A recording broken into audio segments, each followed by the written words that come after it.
Question में दिया हुआ है कि the heat supplied and the work done of a Carnot engine are 4 kilojoule and 2 kilojoule respectively.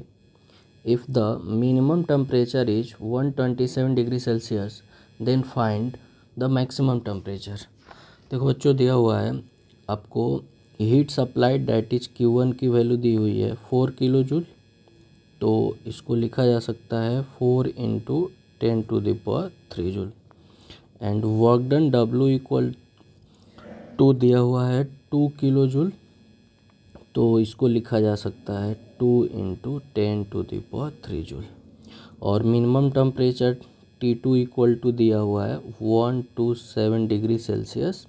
तो इसको लिखा जा सकता है 127 प्लस 273 केल्विन में हो जाएगा. तो ये आपका रिजल्ट आ जाएगा 7 प्लस 3 10 1, 2 प्लस 7 9 प्लस 1 10 0 1 और 2 प्लस 1 3 प्लस 1 4. तो ये आ जाएगा आपका T2 इक्वल टू 400 केल्विन.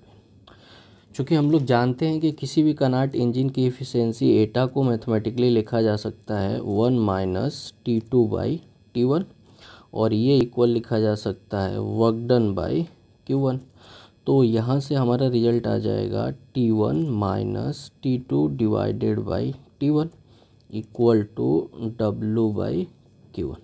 चलो वैल्यू को क्या करते हैं, पुट कर देते हैं. जो वैल्यू हमारे पास अवेलेबल है तो ये हो जाएगा T1 माइनस T2 की वैल्यू है 400 divided by T1 equal to W की वैल्यू अवेलेबल है 2 इंटू 10⁻³ डिवाइडेड बाई 4 इंटू 10⁻³. ये 10⁻³ कैंसिल आउट हो जाएगा, 2 2 जा 4 हो जाएगा. तो रिजल्ट क्या बनेगा आपका, यहाँ से ये हो जाएगा T1 minus 400 divided by T1 equal to 1/2. Cross multiply कर देते हैं तो ये हो जाएगा 2T1 minus 800 equal to T1. तो यहाँ से लिखा जा सकता है 2T1 minus T1 equal to 800. तो ये हो जाएगा आपका T1 इक्वल टू 800 केल्विन.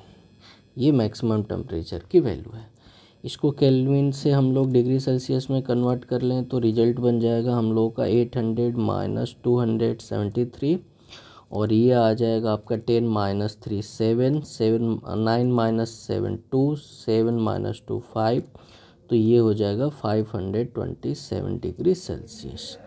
तो ये मैक्सिमम टेम्परेचर की वैल्यू आ जाएगी और इस तरीके से आपका ऑप्शन नंबर फर्स्ट करेक्ट होगा.